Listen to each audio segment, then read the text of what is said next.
Hey y'all, this video is going to be about all of the little neighborhood stuff that we have here on our little street of tools and pallets, our pallet neighborhood, I guess.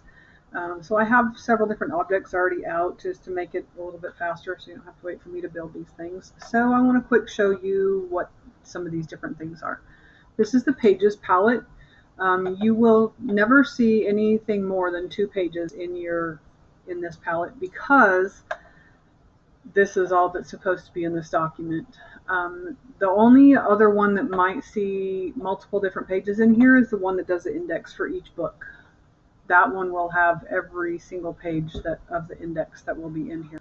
But I wanted to show you all of this. This is kind of like a mini picture of it. If you really want it, you can make it even bigger. Palette options, medium size, we want to see them large. Now you can see it a little bit bigger. I'm not too terribly worried about that. I might just leave that as our default. But this is the master pages. It's a document master.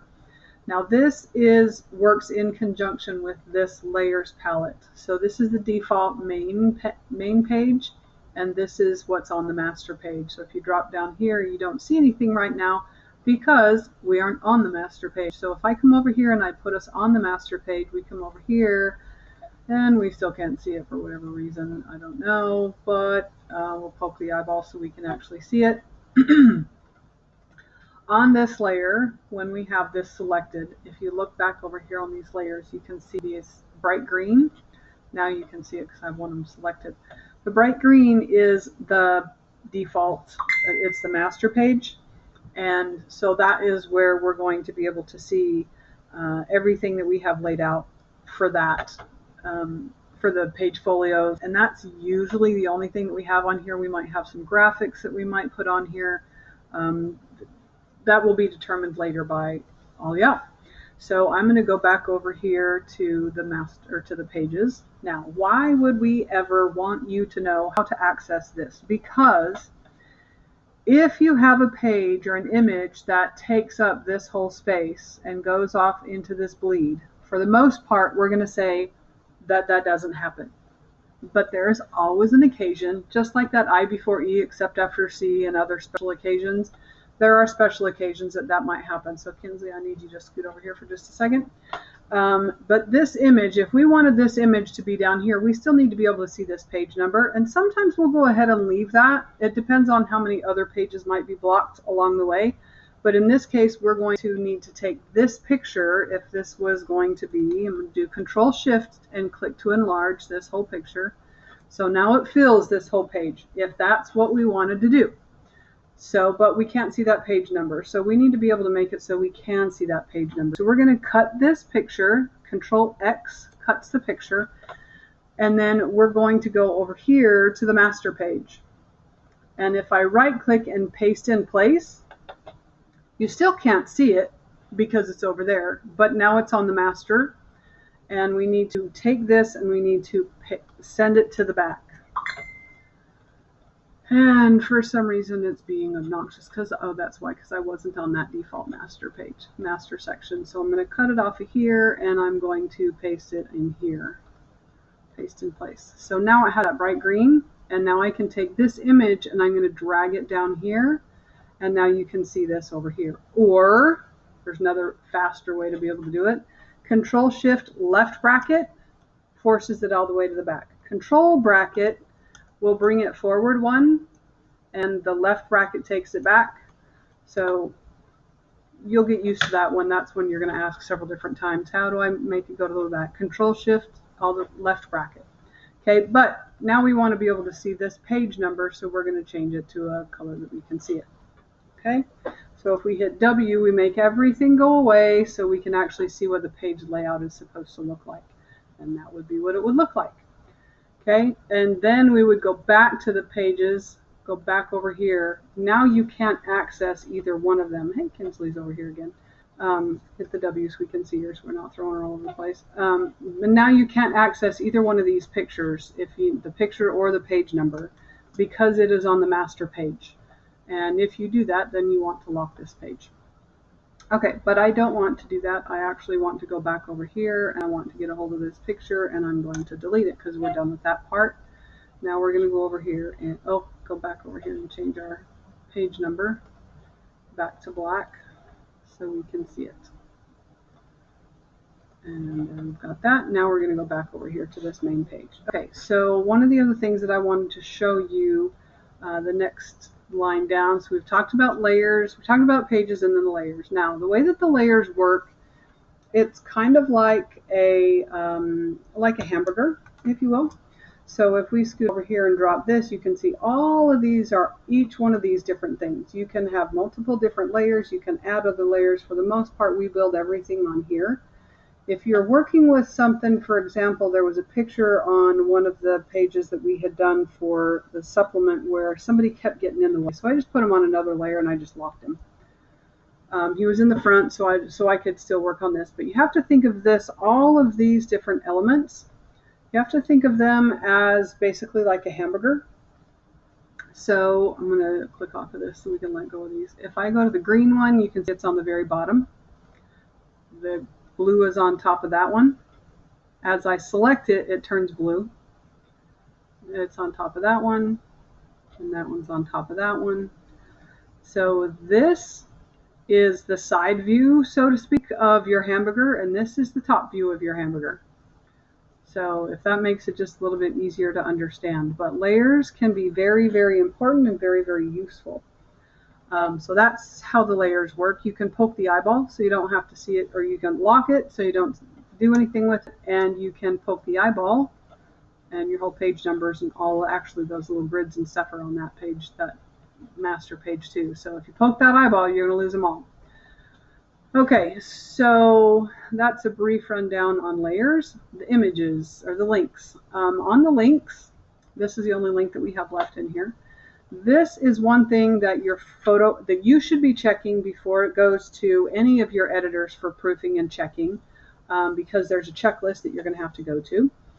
If you are using a PNG file, it should still be a PNG. That PNG is a pretty neat graphic because it's transparent. So you can put it on the top of anything and you can see right through it. But it should stay at 72 dpi. So if you know you're going to be doing a cutout is the only thing that should be a PNG file. So it's see-through and it stays at 72 dpi. But when we have reduced this to the size that it is right now, its effective PPI is 1092. DPI, PPI, same thing. Dots per inch, pixels per inch. Pixels per inch is on the screen. Dots per inch is what it is when it's printed. Okay, so we have Kinsley, we have 72 DPI, we have PNG, and it is in RGB mode. Okay, so everything is set right there. But what about the one, I forgot to leave this guy in here, so I'm going to grab that little girl, little tennis player again, because I have not done anything to correct her image. So if we go in here, I'm going to enlarge this picture box so we can put her inside of it. Okay, so if I click on this one and I go to the link, I can see that it is a JPEG file. It's a JPEG, but it is set at 72 dpi. So if you come in here and you're checking your page, you come to a point where you're like, oh man, it's 72. I don't have to go back and open Photoshop and all that stuff. No, here's the really easy way to do it. If you click on this, you can right click on it and you can go edit with Photoshop. Now, if it doesn't show it, call me over and I'll show you how to fix it. Okay, you just have to drill down and go find it. Okay, so what are the things that we need to do? Control L. We're going to change our levels. Pull it back over here a little bit, get her a little bit brighter. And blue. And we still might want to lighten this little one up just a little bit. Now, like I said, it's going to look like it's too bright, but by the time it's printed in ink, it's not. So we're going to filter it. And we're going to go to sharpen, unsharp mask, sharpen it just a touch, it looks good. And then we're going to go to image size. And make sure these are all clicked together. If it's not all three of them there, it's because this guy's checked. Uncheck that one, make it 300, and say OK. And then go to File and Save. Now I want you to watch down here as soon as I hit Save, but make sure this is all the way to the right. Say OK, and that is done saving. Give it just a second longer, and then when you go back over to InDesign, it automatically imports it. If it doesn't, then that's because one of these little guys is going to show up down over here that's going to be a bright yellow, and you just double click on that and it opens it up. And again, sometimes again it doesn't. It's one of those I before me. If it doesn't, then you're going to have to go back in and relink it. Now, it is not this image, just so you know. It's no longer this image. This is one that is now saved in the Pages folder. Totally different story. Just know that if you correct this one, it is not the one that's in the content folder. It made a copy of it for us. Okay, so we're moving down. We've got our links checked, discussed that one. Okay, now we talked about the Pathfinder very briefly. So you have to have both objects selected or all objects selected, however you want to work it. In this case, we're just going to do 2 objects just to show you how it works. I don't ever mess with any of this stuff. That's more an Adobe Illustrator thing for me. We don't, honestly, I've only used this once in 2 years, but I'm going to show you how they work. Merge them together, they fuse together, and they become the color of whatever is in the front. Okay, both of them selected again. This is going to subtract what's in the front, so it's going to have the purple box with the little chunk taken out of it, or Control Z to get it back. This is going to leave just what's in the middle. Okay, think of Venn diagram. This is going to take out what's in the middle. Control Z. And this is going to subtract what's in the back. So the green is going to have a chunk taken out of it. So that's what all of those guys do. They have purposes one way or another. We're done with that one. Check it off. This one I'm going to show you a little bit more about colors. The alignment. Let's scoot over to the alignment. I'll scoot this over first. The alignment tool. That's what we want to use with all of these guys. So if we have these guys all down here, you might be using several different ones for a module. A module is a small feature kind of sort of thing. So let's say we're going to do these 3, and then we have these 3, and we're going to have body copy over here. So if we want all of those lined up, we're going to go to the align tool. We want them to all go to the far left. That's what happens. This is, you do this a lot more when you're going to have like 2 pictures and you want them all flush left, so you can align them up on the grid. Those are not what we need them for though, but sometimes you need pictures to align. So we want these 2 pictures to be centered with each other. Okay, Control Z on that one. Maybe we want these 2 circles to be to the far right with each other. And I'm going to Control Z that one. But here is one thing that we do every now and then. We want all 3 of these guys to line up at the top with each other. Okay, and maybe instead we want all of these guys to go centered to each other. You can see that this is the top of the selection, this is the bottom of the selection. So we're going to make those guys all centered with each other. Or if we grabbed all of these guys and we wanted them all to be to the bottom with each other. Now, I do want to show you one little thing. These are aligning to the selection. Now, what if I wanted them to align to margins? Let's say I have this box and I want it to align to the margins. And see what it's going to do. Boom. And we'll take it up to the top. But we actually want it on the bottom. See that? Okay, so right now it's below this margin, so I can't say that it's going to line up with that. So I pop it up to the top first, so I can pop it down to the bottom. And it lines with the margin perfectly. Okay, so what if, we're not going to go too far on that one. Okay, so then we have these guys. Let's go look at our distribution. Distributing we're not going to do to the spread. Most of the time we're going to do it to a selection. So we only had one. So if I have all of these guys and I want them to have equal space in between them, I'm going to have this to the farthest edge out, and the one to the farthest right, I want it to be set up. But I'm going to select all of these guys and I want them to align to the selection, and I want them to distribute with equal space in between them. So now they have exactly the same amount of space in between. So with that, maybe I want these 3. You can click and drag around them, or you can click on one and hold the Shift key down to collect more. So I'm going to click and drag around them, and I want them to align to the top. Now they're aligning to the top of the margin because this one is on that top margin, and they're aligning to the selection. Okay, but what about these guys? I want them to align to the top as well. So I'm going to have them align to the top. And so now, if I turn the W off, you can tell that they have exactly the same amount of space in between them. Click W again, just in case you didn't catch that. W turns off this grid. W turns it on, turns it off. Okay, so the distribution, that it kind of works all the same way. If I want all of these to be aligned on center, this is going to distribute them horizontally. This one will distribute them on center vertically. That one, and that one. So that they're distributed. So if I have them this way, let's say I've got that one, and that one. I want them to be distributed evenly that way, and I want them, this is what we're doing it off of that guy. Okay, so they're distributed amongst this space. Okay, let's move on to the Creative Cloud libraries. In the 2022, there will be some of the same information that we have in the Cub 2021. So I'm going to pull that one. We will have captions, so we can pull that out, and this is the exact size that your caption should be. Again, these are all rotated. So captions always go on the outside of the pictures, and then you just pick all your, so you just drag these elements out here from where they are. Modules are different pieces of information. You can look through your book and you can see this type guy was used multiple times over. This one was used a couple of different times, and I know this one was used several times, so they were just across there.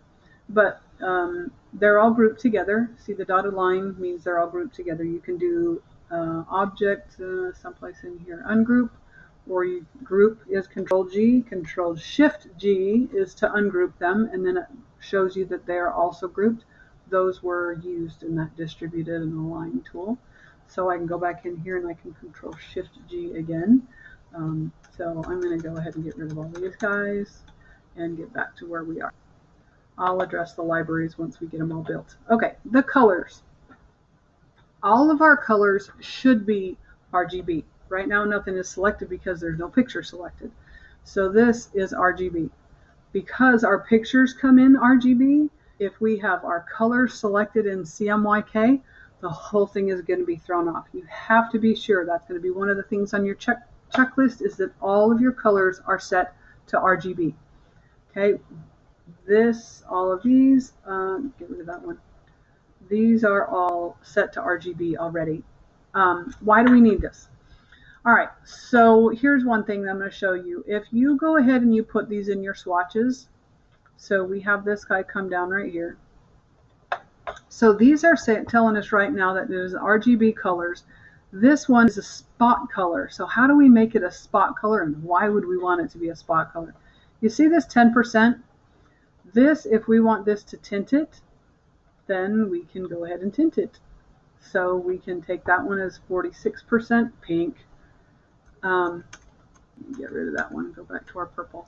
Okay, we want to be able to tint these, and there's a difference between a tint and transparency. Tint is still solid. Transparency means that if you put something over the top of it, then it would be see-through. Okay, so why would we do this? Okay, so if we have these guys, this one, if we make this one a tint, it's 31%. But if we make it a 31%, and here's your transparency right here, if we make this a 30%, now you can see through it. What are the advantages and disadvantages? Well, this is a 31% transparency of a 31% tint. So it's even less color that's being put on there. So most of the time we need to be using a tint, which is in the color palette. But if you try to go here to do a color palette, sometimes it won't, it won't do it. You have to be in the swatches. So you have to make those swatches to be able to do that tint. So this one would have to be dragged into our color pictures to be able to make this tint. Otherwise, if you're on the color palette If you try to make that one a tint, it's not going to work. It's going to want you to change all of the different colors, and that's not what we want to do. So you're going to have to change it in your swatches. Okay, so let's go back to the transparency factor. If we decide to have our caption on the dominant image be on top of the picture, then we would need to make a white box. And let's go ahead and color this white. And not that way. Let's do it here. White. It's behind. Control-Shift right bracket brings it all the way to the front. Yes, it does bring it all the way to the front. There we go. Okay, so, but we would want to make this a transparent, and it's usually at about 75% to be able to still see through it, and have it dark enough, that sounds contradictory, but dark enough white to be able to make it so we can actually read our text. And that one's behind. Right click, bring it forward. Okay, so if we see, we can still see her shadow back behind it because it's transparent. If we try to make this, try to fill this with the white, then it's right up against the edges. And I don't like messing with inset and all that kind of stuff, which is a totally different concept. So if we're going to do this and we make this, but here's the big problem with it. If we make this transparent, then we also make the text transparent. That's why we have to have the white box background. So we're not going to make that white. We're going to make there a white box over the top of it. And that will be the way that one works. Control-Alt-0 to make them all in the middle. And our stroke, we've already kind of talked about the stroke, so I'm not going to go over it again. The characters, here's your Proxima Nova is usually the font that we're going to use for body copy. We might change our mind on it. This is the letters. Let me go and zoom in on here. This is our letters. This is the size of our font. We're going to go back to 8. This is what's called leading. This is the space between letters. And you can make that 9, 10, whatever we want to make it. This is, we never don't touch this one. This is the space between letters. Sometimes we will change that. More often than not, we will change. Come on, wrong way. Control-Alt-0. Sorry, Control-Alt spacebar. Negative, positive. Okay. We don't want any hyphens after here. We kind of got dinged on that a couple years ago on our critique. So we want to make sure that we don't have any hyphens over here.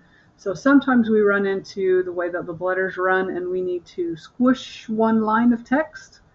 And to do that, this is how we do it. You can either do it this way, but you can also do it this way.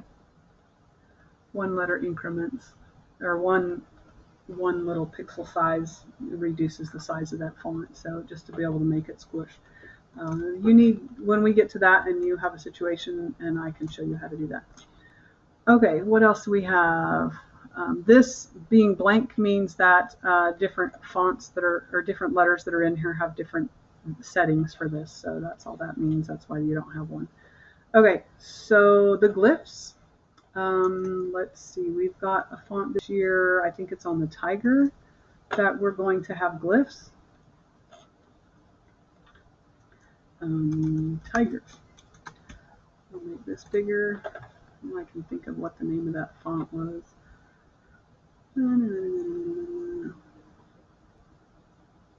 Cynthia had it. Okay, this is the font that we used last year, so I'll show you how this works. If you have it selected, then it will show you the option for the glyph. In this case, it's a swash. The Tiger T didn't have it very well, so let's go see what the G does. The G had one that was kind of like that. So one of the fonts from the Tiger has that this year as well. Excuse me. Then we have the paragraph. What do we do with the paragraph setting? If you have the text selected again, the paragraph, you can change these. This is pretty much all that you're going to be playing with. Flush left, flush right. I think we've decided that we want everything to be flush towards the gutter, towards the spine this year. So let me show you how that works. This is kind of cool. I kind of stumbled across it last year. All right, so let's go ahead and make this a little bit bigger so you can see it, and open up the character spacing in here so it's not so obnoxious. Okay, so if I have this all selected on the paragraph, if I select this one, we want everything towards the spine to be aligned away from the spine. That's what it does. And that one goes that way. But check this out. If we move this body text over here, so it shows you can see it. Look what it does. It switches all of the text over here. So I think what we've kind of talked about with one of the editors or a couple of the editors is that for captions, we want them to be aligned like this. So it's kind of ragged on the right, ragged on the left when it comes to captions. That's how that one will be set. Okay, next one. This is nothing that anybody is going to be dealing with except for when we get to the index. Text wraps. This is the fun part. All right, so if we have a text wrap and we have this set this way, if we want this to wrap around here, we've got to set this text wrap to go around the person. So it's selecting the subject. It's doing its best to try and figure that out, but it's pretty tight. So we can go with that. All right, we're gonna leave that. And we can change how close it is to that person. So it did a pretty good job selecting it. Sometimes it's kind of wonky, and so we'll just adjust it if we need to. It's probably going to be about 6 points, which is all of the rest of our settings on here. So I'm going to turn the W off, and you can see what that looks like. So if I was to move Kinsley over here, and she's going farther and farther into this piece of body copy. So that's what a wrap does with that tool. Most of it's going to be done with this. And then the index and Balfour we've kind of already talked about. So for the most part, that's about it when it comes to all of the palettes in our palette avenue. So that's it for this one.